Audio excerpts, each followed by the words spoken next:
High friends, welcome back to my channel. আশা করছি তোমরা সকলে খুব ভালো আছো আর আমি খুব ভালো আছি। তোমাদের সকলকে জানাই শুভ শিবরাত্রি। যদিও আজকে শিবরাত্রি নয়, শিবরাত্রি চলে গেছে, বুধবার দিন ছিল, বুধবার দিন শিবরাত্রি ছিল। তো সেই ভিডিওটাই তোমাদের সঙ্গে শেয়ার করছি। এখন সন্ধ্যে 6টা বাজে আর যথারীতি নিয়ম অনুযায়ী আমি আমার শিব ঠাকুরের মাথায় দুধ গঙ্গা জল ঢেলে নিয়েছি।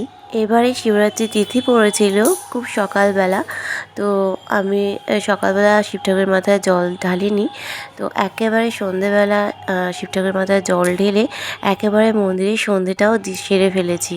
দুধ গঙ্গা জল ঘি মধু দিয়ে শিব ঠাকুরকে স্নান করিয়ে এরপরে 5 রকম কাটা ফল দিয়ে শিব ঠাকুরকে পুজো দিলাম। তারা একটু সাবধানে বার করো, কারোর যেন গায়ে যেন লেগে না যায়, একটু সাবধানে বার করো।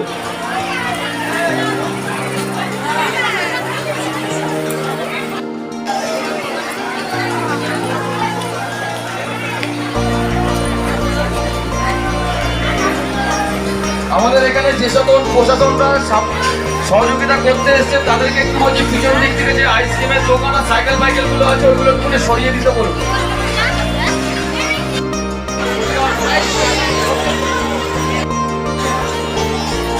যারা ডালা দিয়ে পুজো দেবেন তাদেরকে বলছি আপনারা এসে ডালা দিয়ে পুজো দিয়ে যায়। যারা ডালা দিয়ে পুজো দেবেন তাদেরকে বলছি আপনারা এসে ডালা দিয়ে পুজো দিয়ে যান।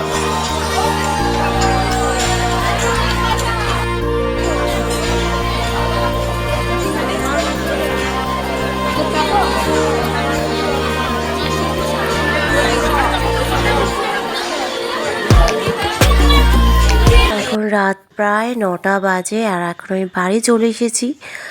মন্দিরে তো চরণামৃত খেয়ে উপোস ভেঙেছি, তো এখন তো খিদে পাচ্ছে, চলো একটু খাওয়া যাক। এখন আমি সামান্য কিছু সাবু ছোলা ভিজানো আর সন্ধ্যেবেলা যে ফল দিয়ে পুজো দিয়েছিলাম ঠাকুরকে, সেই ফলের টুকরো কিছুটা আছে, সেগুলোই খাবো এখন। যদিও সবটা খেতে পারবো না, এখন অল্প কিছুটা খাবো।